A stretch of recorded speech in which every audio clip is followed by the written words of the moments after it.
Hi, everyone. This is Laura with Stuff I Find Interesting, and I have the opportunity to do this today, so I'm going to take advantage of it. But I haven't really reviewed what I'm throwing up, so we'll see what happens. You've heard of Girl with the Dragon Tattoo? Well, I'm the girl with the jacked up microphone. I really got to fix that. Let me make myself small. So today's theme is going to be cold. That is the theme, cold.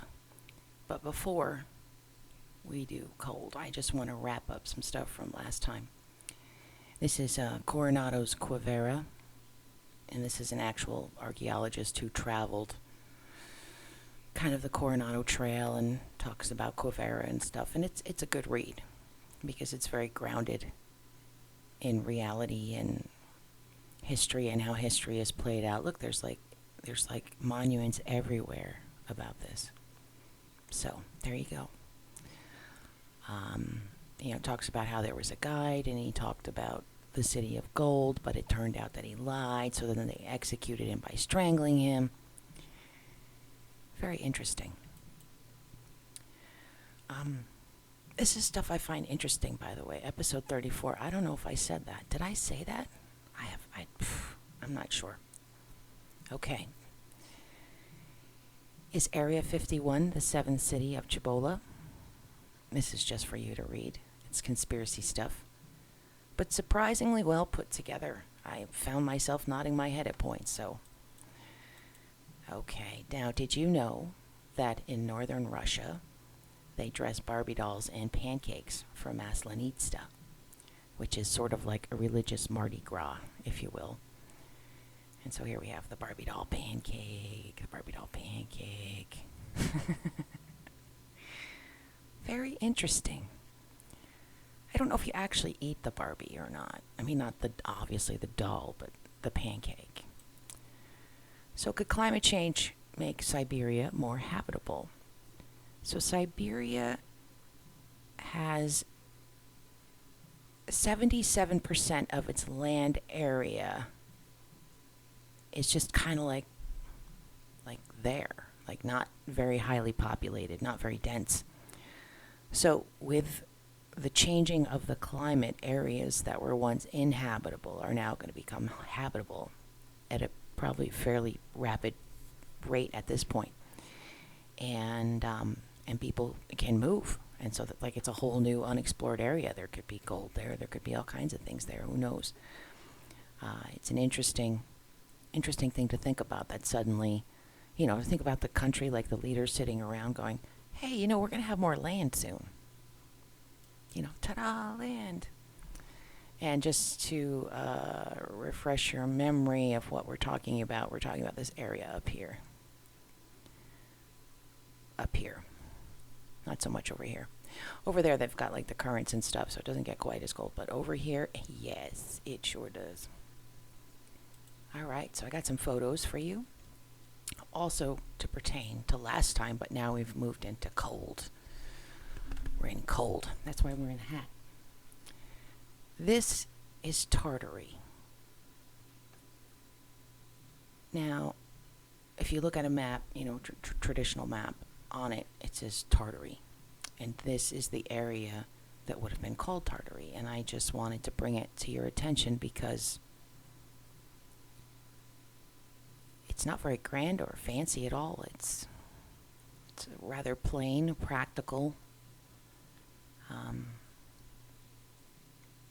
So anyway, and then this is also more. This is from 1856. These are the northeast Siberian peoples who probably crossed the Bering Strait and then came down into America. So these are probably like our ancestors in a way.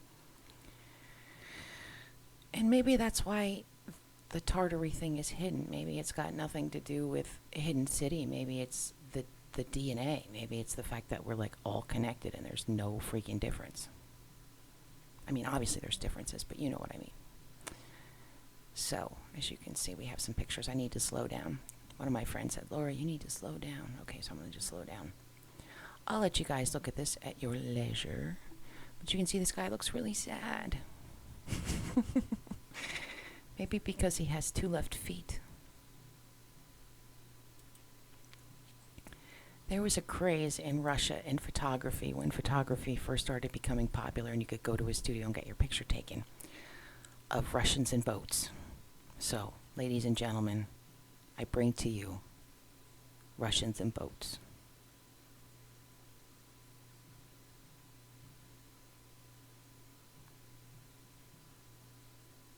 They were very popular.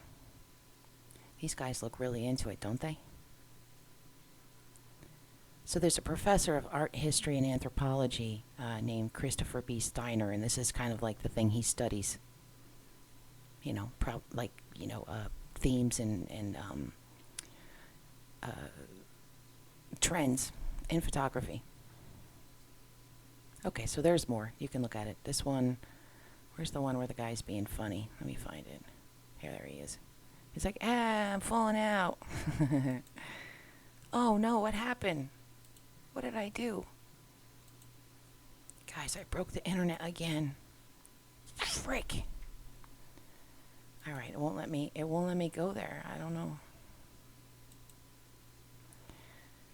I learned today that there was a Russo-Japanese war from 1906 to 1907, but it really kind of started in the late 1800s. And this is the battle that perhaps kicked everything off. And of course, it was over territory. We're going to warm up for a minute. Now, did you know that in the Forbidden City, an Imperial armory exploded with a force rivaling that of the atomic bomb? It remains one of the deadliest non-military explosions in history. So this is something that really happened. This is not conspiracy. There's a little podcast that you can listen to about it. I'll just kind of touch on the highlights. So it was a spring morning, and instantly thousands of homes are incinerated. Thousands are shaken by a low rumbling. There's a bright light. There's a cloud resembling a mushroom that rose into the sky over the Chinese capital. And at the source of the blast, an immense crater occupies the site where, a few minutes before, government buildings had stood. Thousands of people who were nearby at the time are simply gone and turned to ash. So, it describes exactly where it is. So if you've been to the city, you can kind of go, oh, I did not know that. This is another podcast, but we're starting to get a little into conspiracy land with it. This guy says that it exploded, taking most of southwest Beijing with it. But to this day, nobody can exactly agree what happened. They're like, what happened? I don't know what happened. The bodies of those victims who didn't disintegrate straight away were found later, stripped of clothing and covered in a strange residue. Later analysis calculated the blast as the equivalent of nearly 20,000 tons, which is like atomic bomb blast size. And we may never know for sure, but this guy's saying, I don't know, there's something weird about it. Was it an explosion of black powder? Was it a natural gas leak? Meteorites, hidden volcanoes, underground nuclear discharge? At the conference, the official conference, they ultimately concluded that an earthquake resulted in a release of gases at the site, which ignited a massive explosion and firestorm which destroyed the area. And the United States said, no, that's not what it is. It was a tornado. Okay. But now we go even further. This guy says, nukes in 1626, Beijing explosion created mushroom clouds, stripped everyone naked. And there's some stuff about it. So, was it the factory? This guy's saying, nah, not the factory. I don't think it was really a tornado. A volcano? Not really. Meteorites, doesn't seem to be a meteorite. And then we head into the speculative theories. Aliens, unknown matter, ancient nukes. And this guy says, I think it's the nukes. And then it's continued in the next post, so I guess you could read more about it if you really wanted to. Just to show you where Wang Gong Cheng is. This is Wang Gong Cheng, and that's as close as I can get. So you can't really, but the southwest would have been over here. But from what I understand, it was a rather impressive area that got taken out. I'm just including this because the picture is in one of the thumbnails. This is a print of gunpowder being discovered by accident by Chinese monks in the 1300s. Okay, we're going back. We're going back to the north. I am sharing this link because this guy is just incredible. He just takes his motorcycle in some bags and he rides around Siberia on his motorcycle and writes beautiful stuff about his journey. So it's not even just that it's nice to look at. It's also nice to read. It's very to the point. Here he is. There's the man himself. Hello, Anatoly. Nice to meet you. And there are so many pictures. So he's just riding along, and here's this fisherman's house, and there's two guys that live in there, and one guy is catching fish, so he's got a little fish there, and he gets invited in for a meal. So this is really more for you than for us to kind of go through right now. If you're interested in that kind of thing. Pictures are lovely, and it's just a nice little kind of break, you know, a break from everything. Speaking of break from everything, we're going to talk about Wrangel Island, and we are almost done, believe it or not. Wrangel Island is an island that is, I will show you where it is. It is right here. So here's the United States, Russia. If we scroll in, there it is. Bam. Wrangel Island.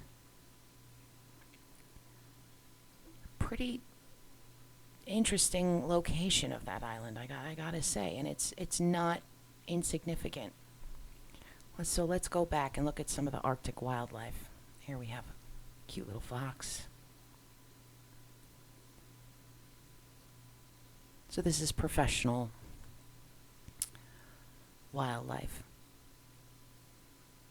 I mean, professional photographer. Obviously, the wildlife is professional because. Okay, so this is Wrangel Island. There's a lot of life on it, right? Now, here's the thing. Wrangel Island was the last place that mammoths existed. Scientists, through studying DNA and other things, have discovered that this is where they ended up. This was like the mammoth's last stand was on this island. And it's interesting to think about, and kind of sad too, to imagine in your mind a group of mammoths sort of huddled together. You know, there's only 2 or 3 left. It's kind of sad, right? Here we have polar bears chilling. But without the sea ice, they're kind of in trouble. I know we hear that a lot. It gets beaten over our head. I'm all for taking care of the polar bears, but we got to take care of our people first. More pictures of polar bears. So that's Wrangel Island, and I showed you the picture of Wrangel Island. This is a very exhaustive thing. I mean, it just goes on and on and on, and it talks about the vocabulary and who discovered it and claimed it, because it was discovered and claimed kind of over and over again. It talks about vast oil and gas resources that are just offshore towards our direction. Our direction meaning the United States. Someone might be watching this from another country. I apologize for being, xenophobic, xenocentric? What is that word? I don't know what that word is. I don't know what that word is because I'm not like that. Okay, Wrangel Island. We've got some pictures. Now this, declassified and released by the Central Intelligence Agency. Nazi War Crimes Disclosure Act. There's some stuff about Wrangel Island in there. Little print. Another print. So this is just, this guy, it looks like he scoured the internet and found every single thing that pertains to Wrangel Island and put it here. Because as you can see, I just keep going and going and going and going and going and going. I mean, just wow, right? It's a lot. This is the one that I wanted to get to, though, and this is the militarization of the Arctic. So we were talking about how the climate's going to change, right? Things are going to get warmer. Well, now that things are starting to melt, Russia can make plans to expand their territory by utilizing this area of land that used to be kind of a barrier from going any further or developing any further. It's sort of like kept them in this little sort of nook, and that's about to sort of burst wide open. So this shows the very complicated area. We have Russian Arctic bases. I'm sure there are way more than are pictured here. Non-Russian bases, oil and gas fields. This is an interesting island. We'll be talking about that at some point. So yeah, interesting, right? Now here is the conspiracy. And believe it or not, we're at the end. Okay, so I was looking at Wrangel Island, right? There's Wrangel Island. And then I scrolled in, and I followed this line just because I was like, ooh, look, a line, let me follow it, you know? And I found a road. Like, is that a road, guys? But it goes up, and then it cuts over rather dramatically. Then I thought to myself, well, maybe it's an icebreaker. But then I'm like, no, an icebreaker would have it would look different than that. And then I thought to myself, well, maybe because it's frozen, like a truck is driving over it. I don't know, but it goes and it goes and it goes. And there's another one next to it, albeit not quite as well defined.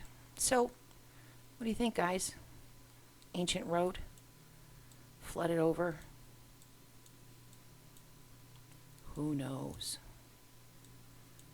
But it was fun to look at. So with that, I've got some goodies for you. This is a historical mysterious places. You could just click through them. There's some indoors, outdoors.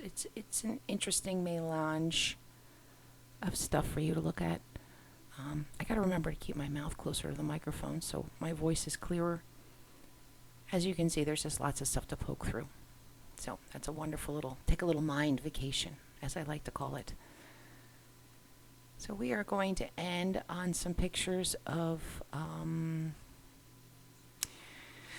this is an Australian guy, and he went to the Arctic in 1912, and he took a bunch of really cool pictures. So I'm going to put some music on. And we're just going to look at these pictures for a moment, and then we're going to call it a day.